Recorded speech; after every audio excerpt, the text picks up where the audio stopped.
Hey there, true crime aficionados. Looking for a podcast that's as twisted as it is hilarious? Well, you've stumbled upon the perfect place. Welcome to Luminal on the Wall, or as we like to call it, Lotwa. I'm Becky, the sunshine to your day. And I'm Betty, the moonlight to your darkness. Together, we're the sisters you never knew you needed, bringing you true crime like you've never heard before. Picture this. Two sisters, complete opposites. Yeah, she's all sunshine and kindness, while I'm the queen of sarcasm and sass. But that's what makes our sister chat so relatable. We're like the sun and the moon, lighting up your true crime journey with laughter and irreverence. That's right. We dive into the darkest corners of humanity, but we don't just stop at the gore and the controversies. Oh no. We're here to roast the characters, each other, and sometimes even ourselves.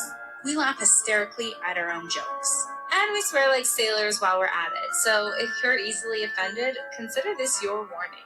But if you're ready for a wild ride through the twisted minds of murderers, join us on Lotwa. We'll cope with the horrific nature of our content the only way that we know how.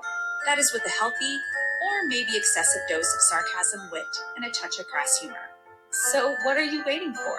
Hit that follow button and join our sisterhood as we navigate the murky waters of true crime together. We promise you won't regret it. So good.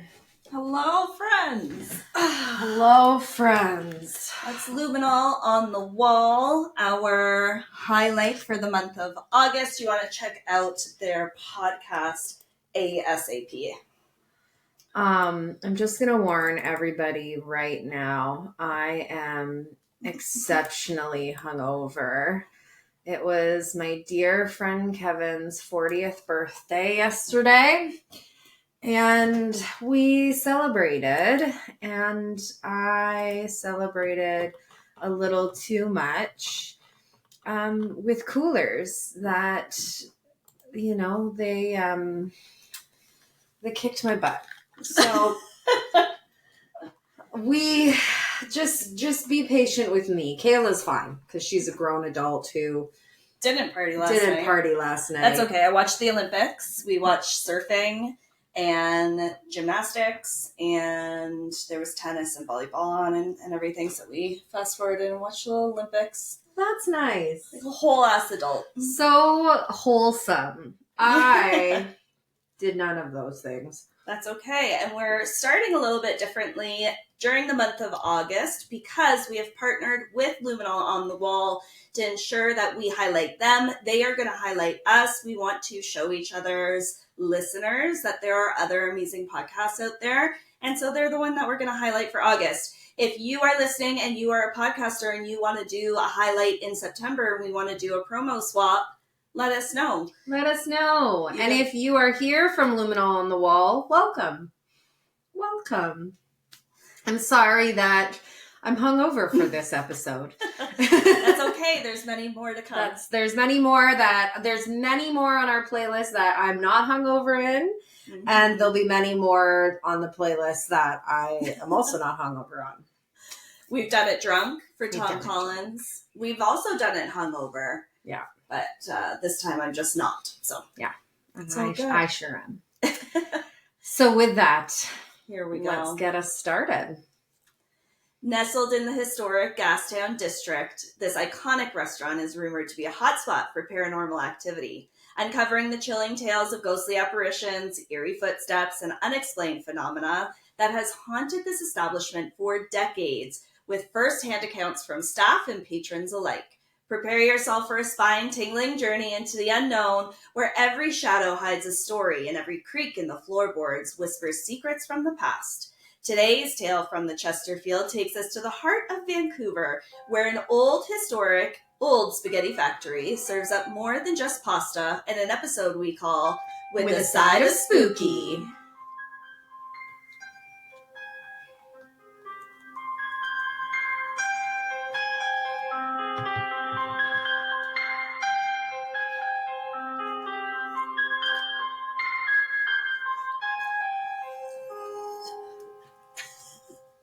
I don't think either of us were doing the same thing. No, but it was still fabulous. Welcome. I know we sort of did welcomes already, but welcome again to Tales from the Chesterfield. I'm Alicia. And I'm Kayla. And we are podcasters. On episode 44. 44. This which is why? This is August's Haunted History, which means we are on the 10th episode of our Haunted History series. Holy smokes. And then after that is September. And then after that, we're hitting our anniversary. And we have a very special October coming. And we've kind of hinted towards it in the past. But the research is huge. Absolutely huge. She's doing it. And I've been working on it for a little while. I'm really excited to get it started. I'm reading a book that is insane. So are you planning a 2-parter or a 3-part series?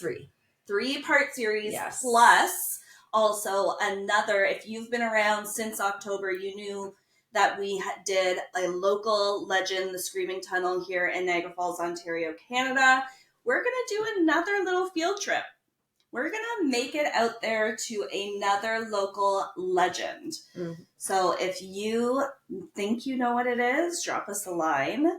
I wonder. I don't know if this one's as popular as some of the others. I had completely forgot about it until somebody brought it up. And it was like, oh, I mean, as soon as they said it, I was like, oh, yeah, we have to go. Yeah. But, I've forgotten about it. Yeah, I'm excited. October's going to hit. Yeah. October's going to slay. Slap. Oh, yeah, that's what the October's going to slap. My child... I'm going to call him my child. He was asked to describe the kind of mother I am. And he said, I'm the type of mom that's about a week too late. And he meant with trends. So if you're watching, or if you're listening, October's going to slap. I think that's, I don't know. I have no idea. Oh, children out of the mouths of babes, eh? He's a teenager now. Yeah. Stop it. I know. Nate's a killer. Ugh. So yes, come back. He's Keep supposed coming. To be little. I haven't decided. I know, but he's not. In stature, he might be. We love you. Yeah. September, I haven't decided what I'm going to do for Haunted History. So if you think of something that you want us to talk about in Canada's Haunted History-ness, please let us know. You can follow us on TFTC_pod on Instagram. We also are on TikTok, TFTC Pod. Look us up, Tales from the Chesterfield. You'll find us everywhere, other than Threads. I haven't figured that one out yet. Yeah. And Twitter. I'm not a Twitter person. It's called X now. For legal reasons. Yeah. All right. Anyways. Let's go! Stepping into the old spaghetti factory is like stepping back in time. The first restaurant opened in Portland, Oregon, inside a renovated trolley car, and ownership went on to replicate the setting in 15 locations across Canada and 13 in the American states. The building we're discussing today was built in 1912, and the restaurant only opened in March of 1970. Located at 53 Water Street, the building was originally constructed in the early 20th century. It served various purposes over the years, reflecting the evolving character of the Gastown district. Gastown itself is Vancouver's oldest neighborhood, founded in 1867 by Gassy Jack Dayton, and there's a sweet statue of him in the little downtown hub. That's amazing. It quickly grew into a bustling hub due to its prime location near the waterfront, becoming the nucleus of a burgeoning city. The building that now houses the old spaghetti factory has been a part of this vibrant history, witnessing the transformation from a frontier settlement to a modern urban center that it is today. In 1970, the old spaghetti factory opened its doors in this historic building. The restaurant's interior is a fascinating blend of antiques and artifacts, including a genuine 1904 streetcar that serves as a unique dining area. The eclectic decor of stained glass and wooden furniture adds to the ambiance and charm, creating a sense of stepping back in time. Unlike the other food factories, such as the infamous cheesecakes, with its odd blend of ancient Egyptian and Lord of Saran decor, Well, are you not a Lord of the Rings fan? Saran? Saran? Lord Soren? of Saran? What is it? How do I say it? Well, it's certainly not Saran. Lord of Saran. Saran. Apologies, fans everywhere. It's okay. Lord of Saran decor. And Like the eye. Okay. Do you remember the eye? Yeah, I remember the eye. Okay, yeah. The old spaghetti factory is the perfect blend of old and odd. What better decor to lend itself to ghostly encounters? Over the years, numerous reports of paranormal activity have emerged from within the old spaghetti factory. Patrons and staff alike have shared eerie experiences, from ghostly sightings to inexplicable noises. These stories have become an integral part of the restaurant's allure, attracting both diners and ghost enthusiasts eager to experience its haunted history. So now, I have been to one spaghetti factory. Me too. Mine was in San Jose, California. I used to live there. Don't say. Yes. It's interesting because we will talk about California later on this episode. Oh. But not that one. So tell me about that one. Yes, so that one has a San Francisco streetcar in it. Cool. Yes, and you can neat. dine inside of it. Mm-hmm. It's really quite interesting, and I didn't know about it, but when my mom was visiting, she was like, oh, we have to go to the old spaghetti factory. I've been to the one in Toronto. Yes. So that's why we went. It was delicious. Is that the one Really? you've gone to? I went to the one in Toronto for my grade 8 grad trip. Oh. We went to the old spaghetti factory. I can't tell you if it was good or not. I don't remember. Oh. And to be completely honest, this might be a little polarizing. I don't really like spaghetti. Yeah. Okay. How do you not like spaghetti? It's so boring. First of all, I don't like tomatoes. So red sauce is not my favorite type of sauce. So I don't like that chunky tomato. And when I was a kid, before I became vegetarian, I actually really didn't like tomatoes and onions.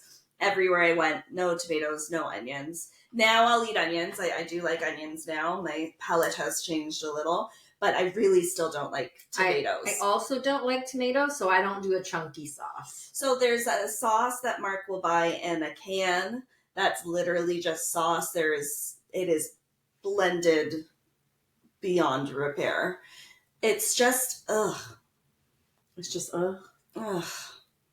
You gotta add stuff to it. Blandy. I really like basil, Okay. but it doesn't, I don't know. Doesn't slap It's the just- same. It's skibbity toilet Ohio Riz. Yeah, no, I am not into it. So I probably, at that point, didn't even get the spaghetti. Probably Or if not. we were all forced to eat the spaghetti, I probably ate the garlic bread. Fair. Yeah. Fair. So, ugh. The structure itself housed different businesses and was used for various commercial activities. Notably, in the 1920s and 30s, the building functioned as a warehouse and storage facility. Typically, many of the buildings in that area which catered to the needs of the shipping and trade industries that thrived along that waterfront. Additionally, there were rental spaces and offices occupying the building over those decades. The very first sighting involves a tram conductor who has been seen in full uniform inside the tram that serves as decor inside the restaurant. This genuine 1904 streetcar trolley, number 53, has become the center of many ghostly tales and paranormal activities reported by staff and patrons alike. The story begins with the trolley itself, a relic from Vancouver's streetcar era. This streetcar was decommissioned and repurposed as a unique dining area within the restaurant. However, I wonder if all of them then probably. you can dine inside whatever trolley car is present. Probably. I wonder where they get them from. I'm not sure. Because it's this one is historical, and then the one that you went to is historical. I didn't do any of that research, but it's interesting. Call yourself a podcaster. Complete jokes, but yeah, how would you know that it was a San Francisco streetcar until I just told you? Yeah, it is cool. Yeah. However, it's not just the nostalgic charm that captures the attention of visitors. It's the supernatural occurrences linked to it. Trolley number 23, nope, it's number 53. That was actually part of the British Columbia Electric Railway Company fleet of electric trams. So built in nearby New Westminster in 1904, it served as a public transit vehicle in and around Vancouver for many years. In 1957, it was decommissioned along with dozens of other trolley cars in favor of electric and diesel buses that are now commonplace in the city. The trolley car was installed in the building in 1969 during the restaurant's setup. Whether the conductor's ghost came with the trolley remains a mystery. Some claim he died in a collision on the underground rail line beneath the restaurant, but this is kind of unlikely as Vancouver's trolley cars all operated at street level. So that one's busted. Right. Additionally, since the building has no historical connection with the BC Electric Railway Company, it's probable that the ghost accompanied the tram car. One of the most famous legends involves the ghost of the uniformed tram conductor. According to reports, the spectral figure is often seen sitting at one of the tables inside the trolley. Witnesses describe him as wearing that full conductor's uniform, appearing solid and real until he suddenly vanishes into thin air. I was going to say, is it just a real conductor that goes and sits? Just goes and sits and then just hides under the table when people... They should. Every once in a while, they should. Yeah. Just to keep the legend alive. Yeah. If you need to hire anybody, we make mean trolley car conductors. Mm-hmm. It's said that the conductor is tied to the trolley, perhaps from his days operating it, and his spirit remains attached to this place of the past. Over the years, there have been numerous accounts of unusual activity around Trolley 53. Staff have reported hearing inexplicable footsteps, strange noises, and the sudden appearance of cold spots in and around the streetcar. Some diners have even claimed to feel an unseen presence while eating inside the trolley, adding to the chilling atmosphere.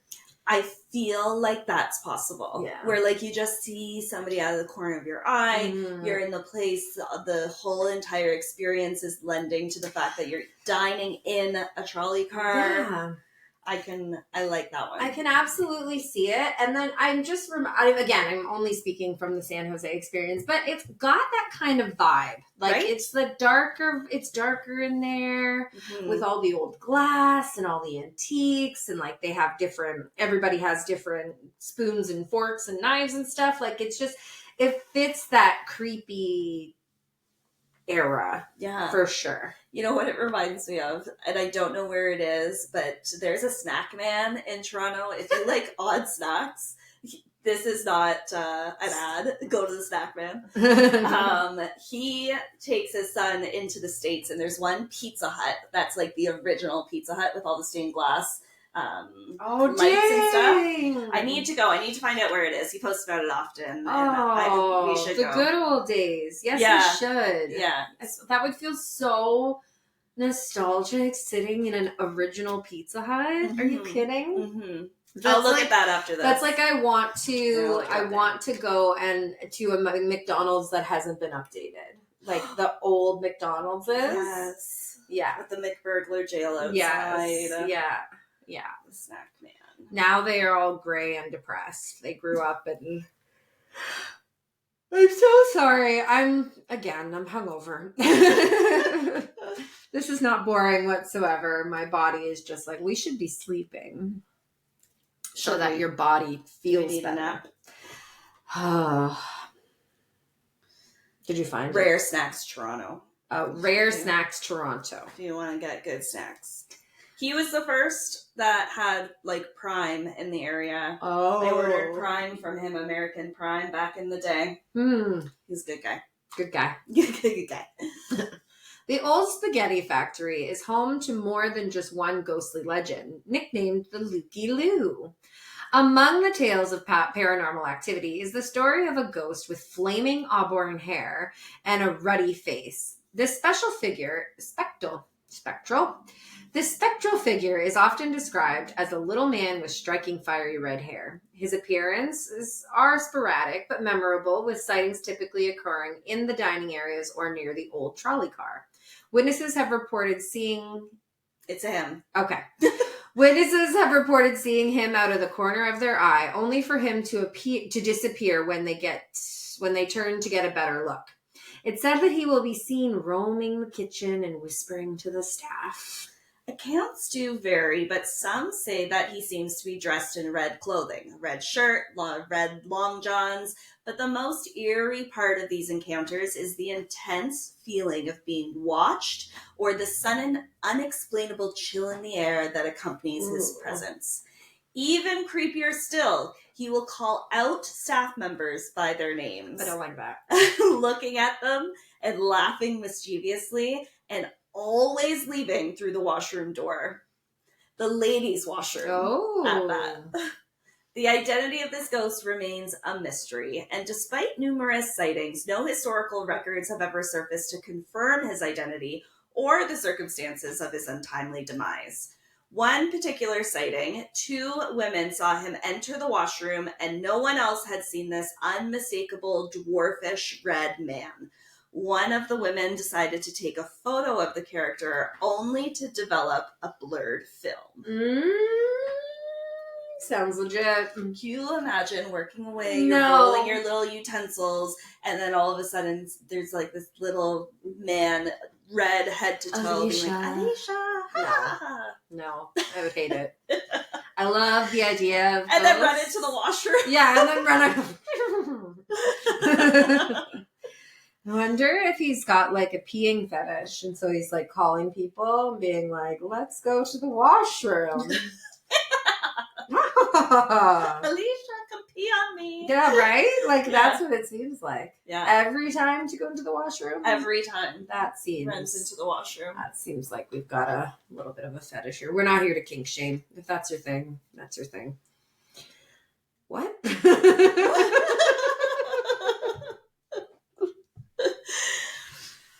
One of the most sorrowful stories is that of the spirit of a little boy named Edward. We're just turning the tables here. Yes, we're just turning it. We had to move forward. I hate the name Edward. Why? I hate it. I don't think I've ever known an Edward that I've liked. Edward from Twilight was a jerk. Like, I just don't like the name Edward. But you can get Ed, Eddie. No. Wardy. Ted, Teddy. They come from Eddie, a word. You can doesn't Ted come from Theodore? Tedward. Tedward. Our little boy is not named Tedward. It's Edward. This ghostly child has been part of the restaurant's lore for many years, and his story took a fascinating turn in 2015. Edward is often described as a cheerful and mischievous boy, estimated to be around 8 or 9 years old. Witnesses have reported seeing him running through the restaurant, playing pranks, and giggling, especially around the old trolley car. Okay, well, this is really wholesome. His presence, while eerie, is generally considered harmless and even endearing. I agree. In early 2012, a ghostly encounter with a little boy left a female server utterly terrified. While helping to close up for the night in the back section of the restaurant, she saw a boy run past her towards the very back. With it being so late and no customers left, she found it strange and decided to follow him. The boy ran under the table along the back wall, turned around, and looked up at her. To her horror, she saw that his eye sockets were empty. Wholesome, you say. Terrified, she ran to the front of the restaurant to inform the manager of what she had seen. Shaken by the experience, she resigned on the spot, unable to continue working there. A psychic later visited the restaurant and identified the ghost as a little boy named Edward. She also revealed the presence of a vortex at the back of the premises. This vortex, she explained, is a supposed portal to other dimensions, allowing spirits to enter our world. Some believe that these vortexes are linked to the Earth's electromagnetic field, influencing where and when the portals open and close. The psychic claimed that several small artifacts decorating the restaurants have spirits attached to them, which may explain some of the other ghosts we've talked about. This legend suggests that Edward might have had some connection again to that trolley car, or perhaps the area itself left on from the bygone era. His identity and the circumstances of his death remain a mystery, but his playful nature has been a consistent theme in many of the reported sightings, including those eye sockets. Mm-hmm. One staff reported the following, quote, she actually wrote this account on a forum to give her staff account of the old spaghetti factory. Okay. So she said, quote, 2 nights ago, this was written on May 28th of 2012. One of the bussers, her name is Lauren, was working alone, setting the placemats down on each table near the back of the restaurant, where it's said to be the most haunted area of the restaurant, when she heard a female voice saying, Lauren, come on. She immediately turned around, thinking that it was one of the waitresses telling her to hurry up. But when she turned around, she saw a little boy crouching under one of the tables that she was trying to clear it up. She said that it was holding onto the table with both hands and just looking at her. She told me that if the little boy was wearing old-fashioned clothes, wearing beige long-sleeve shirt, a brown vest, and a miner's cap, ooh, that's what made her realize that it was a ghost and not some woman's kid just fooling around. There was another time, and this happened to one of the waiters that had been working at Old Spaghetti Factory for 3 or 4 years now. It was a busy evening with a lot of customers and a waiter's girlfriend, who also was a server at the Old Spaghetti Factory, saw a little boy following him around the restaurant. The waiter knew he was being followed. He could see the little boy as well. So the waiter asked the little boy where his parents are, and he didn't respond. But he asked him, can you put on some music so the ghost can come out now? After that, he saw the little boy throughout various parts of the restaurant, but near the end of the shift, he just disappeared, and no one saw the little boy leave the restaurant with anyone. Edward is also believed to be responsible for bending cutlery on the tables in the back of the restaurant. Using his mind, yes, without his eyes. You had to remind me. Yes, okay. One night during the closing hours, a staff member walked through the back area to check the place settings were properly laid out. To his astonishment, he saw that each piece of cutlery on one of the tables was bent upwards. The other staff members witnessed the bent cutlery as well, but by the time they brought the restaurant manager to see, everything had returned to normal. Additionally, the ghost sometimes places a dining chair on top of a table in the back section, which a staff member discovered in the morning. There's another show that I watched recently of a little boy putting a chair on top of a table. I wonder if it's like a thing. An easy thing for ghosts to do. Yeah, they just maybe they can only do certain things. Yeah, they can only lift chairs and put them on top of tables. I don't know. Wow, it's interesting. In 2015, Edward's story resurfaced with a renewed vigor. Staff and patrons began noticing an increase in unexplained occurrences attributed to the little boy. Items would go missing only to reappear in odd places, and there were frequent reports of laughter and the sound of small little footsteps when no children were present. One of the most striking incidents involved a customer sitting in a row of booths behind the entrance to the restaurant. She saw the boy reflected in the mirror on the back wall. She watched him using an arm to spin around a narrow column behind the front desk. When she turned to look at the boy, he vanished. This surge in activity brought Edward back into the spotlight, captivating both staff and visitors. Paranormal investigators were drawn to the Old Spaghetti Factory, hoping to capture evidence of Edward's presence. Some claim to even have recorded an EVP, which is an electronic voice phenomena, of the child's laughter, or captured fleeting images of the boy on their equipment. Which I love doing. Yeah. I don't have an EVP. I have the spirit box. We do have a spirit box, but what is the... That thing's... it's not a voice recorder. It is the electromagnetic. Oh, if Nate's listening, he's going to be so angry. We go ghost hunting every year with it, and it measures the electromagnetic forces where you are in that moment. And if it spikes up to red, that's possibly a spooky phenomenon that you're hearing. Spooky phenomenon. Phenomenon. Ba-ba-da-da. Phenomenon. Ba-ba-da-da. Now it's on your heads just like it's on ours. Phenomena. The fourth and final ghost. This ghost is one of the most heart-wrenching. Oh. It involves the spirit of a little girl with a red balloon.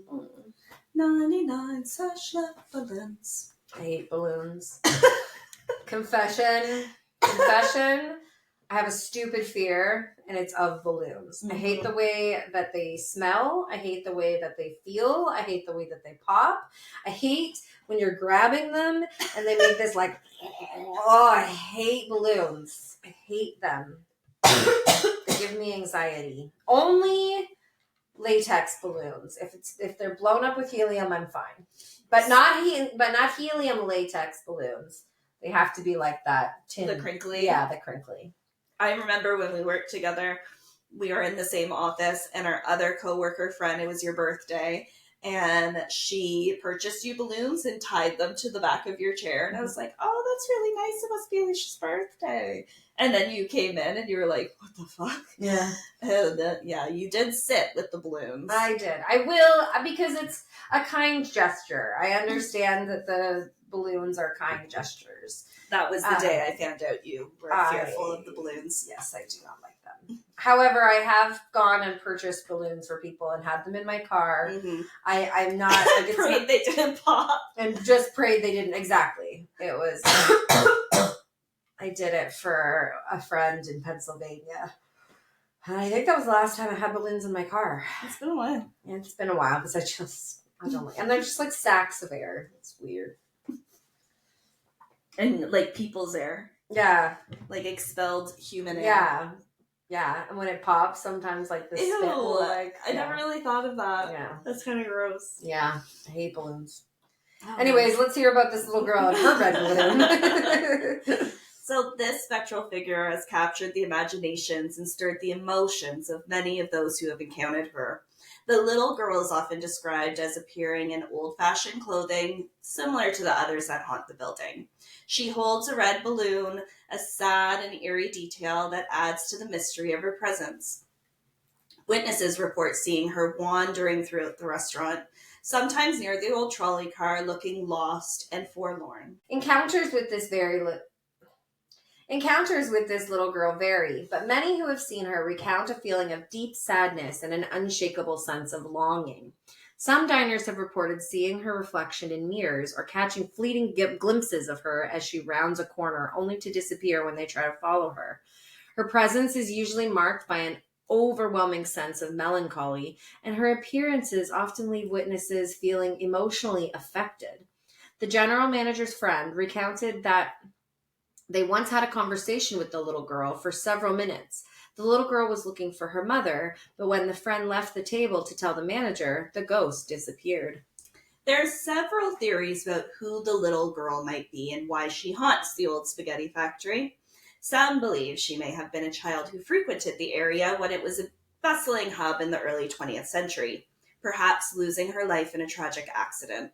The red balloon she carries is thought to symbolize her lost childhood and innocence, a haunting reminder of a life cut short. Despite the sadness associated with her ghost, the little girl with the red balloon is not considered malevolent. Instead, her presence adds to the rich tapestry of ghost stories that make the old spaghetti factory a unique and intriguing destination. Her story, like those of Edward and the other spirits, continues to fascinate and unsettle those who visit the restaurant, blending history with the supernatural in an unforgettable way. Wow. Imagine having so many. There are so Most buildings just have one. Yeah. Yeah. And maybe there's more that we don't know about. Oh, I'm sure there's more that we don't know about because the restaurant has to close. I bet you I bet you there's ghosts that don't come out when people are there. Only when the music plays. Yeah. Ooh. That's what I should have called it. All All right, restart it. Yeah. Well, back to the beginning.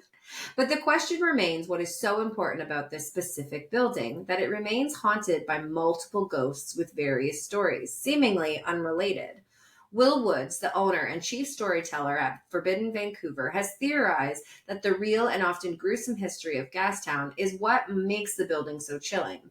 He's quoted as saying, "If there's ever a series of events that could lead to ghost haunting, it would be the things that happened in Gastown over the years. I mean, from the Great Fire alone and the likely dozens of people who died in that fire to a range of very gruesome murders," he said. Wood said that the old spaghetti factory is the old Malkin warehouse, which was owned by William Harold Malkin. He was the mayor of Vancouver during the Great Depression, a very difficult time in Vancouver's history, when there was a lot of strife and unemployment. Quote, "So, are there people who passed away during that period that had beef with Malkin around Spaghetti Factory? Who knows?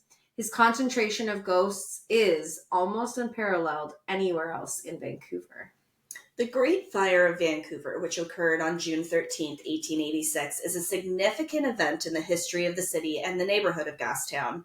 This devastating fire, which started as a controlled land-clearing fire, quickly spread out of control due to the strong winds and dry conditions, ravaging much of the fledgling city. Gastown, being one of the oldest parts of Vancouver and its original settlement, was severely affected by the blaze. The fire destroyed many wooden buildings, businesses, and homes, leaving a large part of the population homeless and causing considerable loss of life.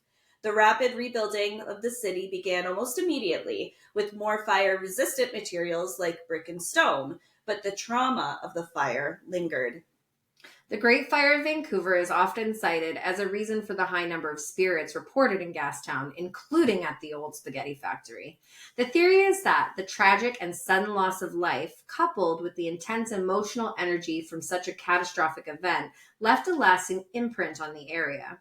The spirits of those who perished in the fire or who experienced significant trauma might still linger, unable to move on due to the abruptness and intensity of their deaths. Perhaps the little girl and her family perished in the fire. The little girl left to wander the building looking for her mother for the remainder of her spirit world. That's heartbreaking. Mm-hmm. I can't imagine losing everything to fire. What's going on in Jasper right now Yeah. is just devastating. Absolutely. Our hearts definitely go out to everybody that's affected there. Mm-hmm. At the old spaghetti factory, these At the old spaghetti factory, these lingering spirits could be those who lived and worked in the area before the fire or who were affected by its aftermath. The restaurant's location in the historic building, which dates back to that early 20th century, places it squarely in a part of the city that has seen much history, both before and after the fire. The combination of the building's historical significance, the artifacts within it, like that old trolley car, and the proximity to the heart of Gastown make it a prime location for paranormal activity. The tragic history of the Great Fire and its impact on the neighborhood adds to the layers of stories and spirits contributing to the old spaghetti factory's reputation as one of Vancouver's most haunted places. I don't remember seeing it when I was there. And I was in Gastown. We did the clock and went to the little square where Gassy is. And then we went to the downtown east side. Why is his name Gassy? Gassy Jack. Maybe he was Tootie. Yeah, was it because he was gassy? Or? No, I want to say there's something with alcohol. Oh, if I'm wrong, Vancouverites, I'm sorry. But I think there was something. Vancouverites? Is that not a thing? I don't know. I've never heard it. Let's see. I love this merch from Ye Old Podcast. If you haven't listened, I listened today. It was so good. We did the cramp word segment with them. So much fun. Yeah. You can hear more about us, more about our podcast. Really, really good. Yeah. It's worth a listen for sure.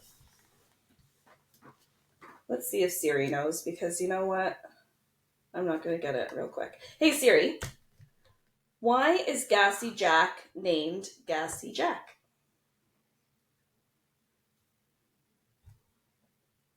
He was a bar owner.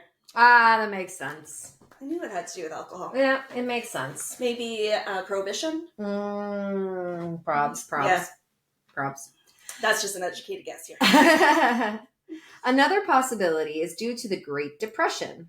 The Great Depression, which began with the stock market crash in 1929 and lasted through much of the 1930s, just in the building's early life, had profound effects on Gastown neighborhood of Vancouver. During this period, Gastown, like many urban areas, experienced significant economic hardship.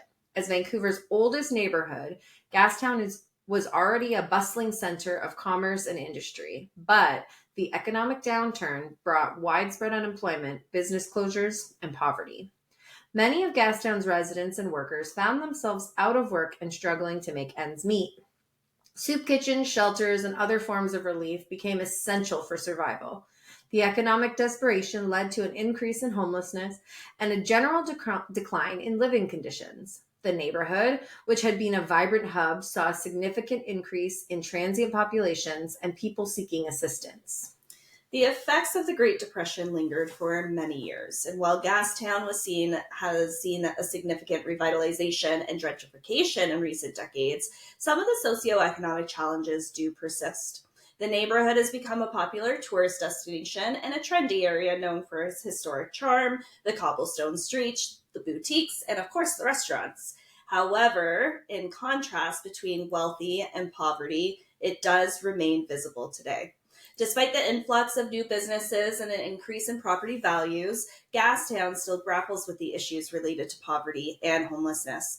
The area is adjacent to downtown Eastside, one of Vancouver's most impoverished neighborhoods, known for its high levels of homelessness, addiction, mental health challenges. The proximity to the downtown Eastside means that some of the social issues do spill over into Gastown, creating a stark contrast with the more affluent aspects of the neighborhood.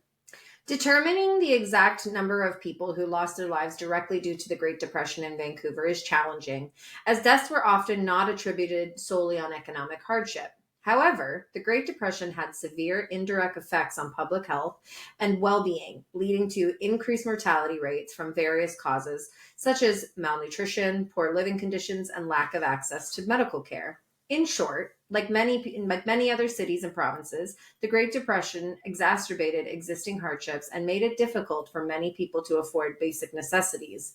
The stress and deprivation experienced during this period likely contributed to a higher death toll from preventable diseases, accidents, and suicides.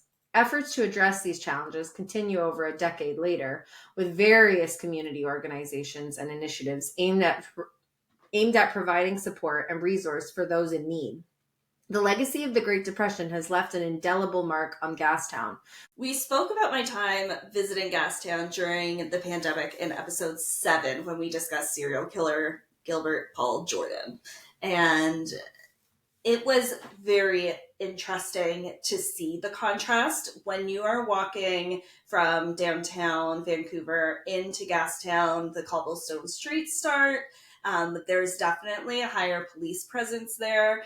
Go listen to that episode if you want to know what actually happened.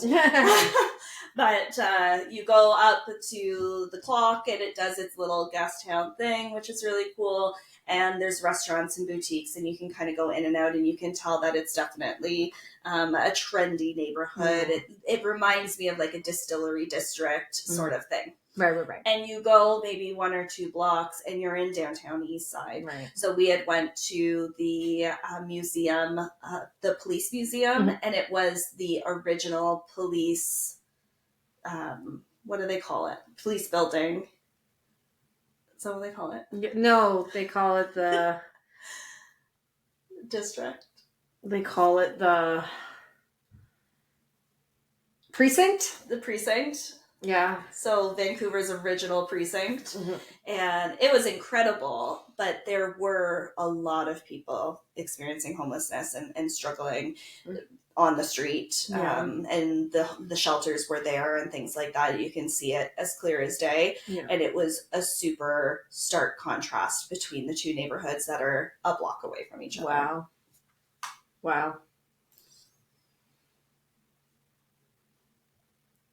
Gastown isn't the only spooky spaghetti factory. Ooh. Multiple sites have reported paranormal activity. Pioneer Square in Seattle, Washington, St. Louis, Missouri, Denver, Colorado, just to name a few. One of the spookiest stories come from the Duarte location in California. Utilizing the history of this location along with the original artifacts, this factory was a schoolhouse back in 1909. So like when you said that they used San Francisco streetcar, it was very local. That's exactly what this is. Yeah, okay. With only 5 rooms, it educated first grade throughout grade 11. Today, you'll still find the chalkboards, creepy class pictures and portraits, marching band uniforms, and other artifacts inside the restaurant. It's here that unconfirmed rumors hold the haunting of a past principal who hanged himself in his office. Oh. So there was a podcast that I listened to called Fine Dining, and it's actually a really funny premise for a podcast. I only listened to one episode, but I can see myself listening to more. They're on the hunt for the most mediocre restaurant in America. Amazing. So they're rating all of them and trying to find like who lands at 5 out of 10. So it's pretty funny. So they went to the old spaghetti factory there, and they had read reviews saying that a tour could be done. So they asked the waitress if they can get a tour, and she was super excited. And she brought them to one of the rooms, was like, this was the principal's office where they hanged him. Where he hanged himself. And they were like, pardon? What? So wow. It is unconfirmed, but that is one of the haunting stories from this location. Patrons have also heard children laughing and playing inside former classrooms while heading downstairs to the bathrooms. Creepier still, it was the home of the Duarte hanging tree. Oh, this tree, which is an old oak located near the Duarte Historical Museum and protected by the Historical Society, is infamous for its association with the practice of lynching in the late 19th and early 20th century. The Duarte hanging tree gained notoriety for its grim associations with several documented cases of racially motivated hangings taking place there. The history of the tree reflects the broader context of racial violence and injustice that occurred across the country. Over the years, the Duarte hanging tree has become a symbol of the dark chapters in American history related to lynching and racial violence. Today, the tree is no longer standing, having fallen in 2014. The old spaghetti factory ghost stories include reports of apparitions, unexplained noises, and other paranormal activities that align with the restaurant's long history and its location in a building with such a sordid past. I wonder how many people eating their dinner know the rumors that the restaurant they were in is haunted. The haunted history of the old spaghetti factory in Gastown, Vancouver, served up with a side of the supernatural. From Edward the mischievous ghost causing mayhem with bent cutlery to the forlorn girl with her little red balloon, this restaurant is an authentic buffet of eerie encounters. Should you find yourself in Gastown as you're digging into your plate of pasta, remember, you might not be alone. Whether it's the phantom conductor taking his last ride or the red devilish spirit of a little man still searching for a good meal, these ghostly patrons are always around to keep things interesting, or at least to make sure that you're never dining alone. Ooh. So next time you hear a clink of cutlery or see a chair perched atop of a table, don't be too quick to chalk it up to the staff's kitchen eccentricities. It might just be one of our spectral friends dropping by to ensure your dining experience is as hauntingly memorable as the tales that we have shared. Keep your eyes peeled and your spirits high, because in Gastown, the past is always just a ghost story away. Phenomenon. Phenomena. Phenomena. That was spooky. Mm-hmm. Spooky. It's so spooky. Because the legend that I wanted to do for October, I had it written down for August. And as I was researching it, I was like, wait a second. We need to move this one to a field trip type month. So I quickly did some searches and looked through a book, and I was like, the old spaghetti factory. I've been there. I know about that place. I thought that would be something fun and a little off the beaten path. I didn't find any other podcasts highlighting the story either, so I'm very curious. If you know any of them, please let us know. Mm-hmm. If you've eaten there and you've had an experience, oh my God, come tell us. Smash that follow button. Smash Like and that subscribe. follow button, like and subscribe, smash the follow button, and tell us all about your experience. Did you see the little girl with the balloon? I'm so sorry, I'm so hungover. Phenomena. Bye.